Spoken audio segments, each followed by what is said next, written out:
हमारे साथ समीर उरांव साहब हैं।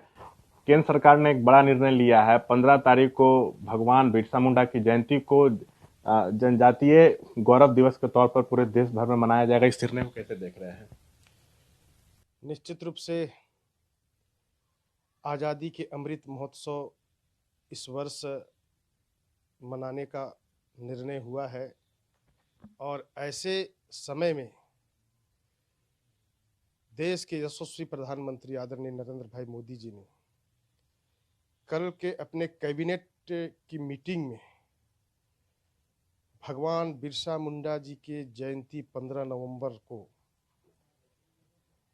देश के जनजातीय गौरव दिवस के रूप में फैसला लिया है। निश्चित रूप से यह बहुत बड़ा ऐतिहासिक फैसला है। इसलिए सबसे पहले मैं अपने माननीय प्रधानमंत्री आदरणीय नरेंद्र भाई मोदी जी को, भारतीय जनता पार्टी के राष्ट्रीय अध्यक्ष आदरणीय जगत प्रकाश नड्डा जी को, हमारे नेता आदरणीय अमित शाह जी से लेकर के राष्ट्रीय नेतृत्व ने आज़ादी के अमृत महोत्सव के समय में देश भर के जनजाति समुदाय के लिए एक गौरव स्थापित करने का काम किया है, सम्मान देने का काम किया है। आपको स्मरण होगा कि पिछले 2016 में 15 अगस्त के दिन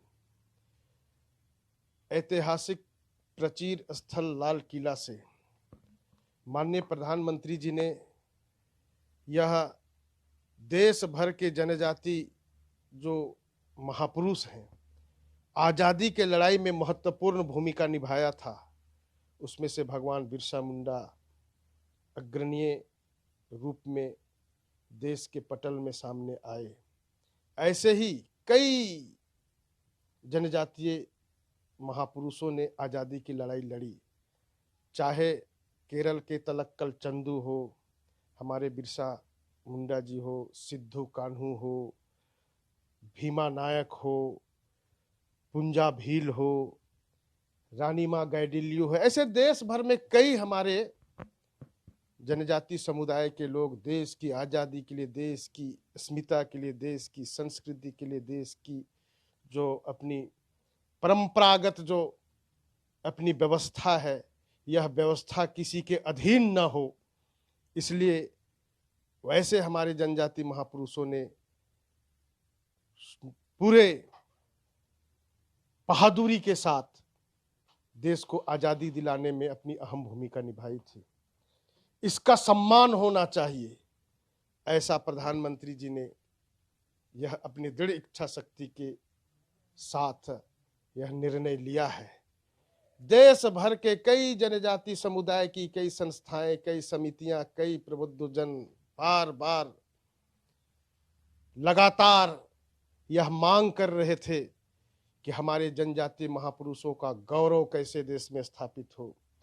मैं बताना चाहता हूं कि ये आज़ादी के अमृत महोत्सव में 15 नवंबर से लेकर के 22 नवंबर तक देश भर में विभिन्न जगहों पर हमारे जनजाति महापुरुष, जहां उनके जन्म स्थली है, जहां जिस क्षेत्र में उनका जो आज़ादी के लड़ाई में, स्वतंत्रता संग्राम में जो अहम भूमिका निभाया था, वहाँ विभिन्न प्रकार के कार्यक्रम आयोजित होंगे, सांस्कृतिक कार्यक्रम होंगे, उनके उपलब्धि, उनके जीवनी के बारे में लोगों को बताया जाएगा और आज़ादी में कैसे उनकी भूमिका रही थी, यह प्रेरणा स्रोत यह बातें होगी।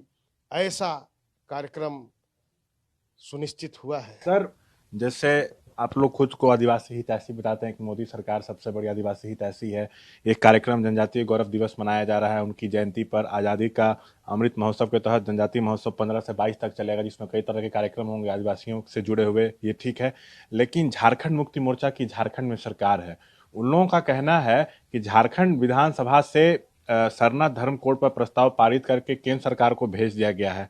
तो अगर सच में आदिवासी हितैषी मोदी सरकार है, झारखंड के बीजेपी के नेता सच में खुद को आदिवासी हितैषी मानते हैं, तो इसको केंद्रीय मंत्रिमंडल से पारित कराएं, क्योंकि आदिवासियों के अस्तित्व से जुड़ा ये मामला है। निश्चित रूप से यह जो है भारतीय जनता पार्टी जनजाति हित के लिए सोचती है और काम करती है। बीच के दिनों में भी कांग्रेस के शासन में कई प्रकार के संशोधन करके जनजाति समुदाय को एक कुएं की मेंढक की तरह जो है रहने दिया, और उसमें जो है किसी भी प्रकार के रचनात्मक या तो जनजाति समुदाय के भविष्य के लिए जो किस प्रकार से उनकी समृद्धि हो, उन्नति हो, प्रगति हो, उसकी आस्था विश्वास बने रहे, क्षुण्ण रहे, समृद्धि की ओर बढ़े, इस दिशा पर उन लोगों ने काम नहीं किया। और आज जनजातियों को गुमराह में करने के लिए ये सरना कोड की जो है यह राग अलाप रहा है। सर मैं आखिरी सवाल, करोड़ों आबादी है देश में जनजातियों की, कई राज्यों में जनजातीय हैं, तो क्या उनको अपनी तरफ पूरी तरह से कर लिया जाए कि उसको उस दिशा में भी एक कदम है सरकार का? देखिए, भारतीय जनता पार्टी ऐसा नहीं सोचती है कि हम अपने तरफ कर लें। भारतीय जनता पार्टी राजनीति करती है समाज के लिए, वो कुर्सी के लिए राजनीति नहीं करती है। ये हमारे कई हमारे वरिष्ठ श्रेष्ठ नेतृत्व ये कहता है कि हम ये जो है देश चलाने के लिए हम राजनीति करते हैं। तो ये थे समीर उरांव दिल्ली से, ईटीवी भारत झारखंड के लिए मैं शशांक कुमार।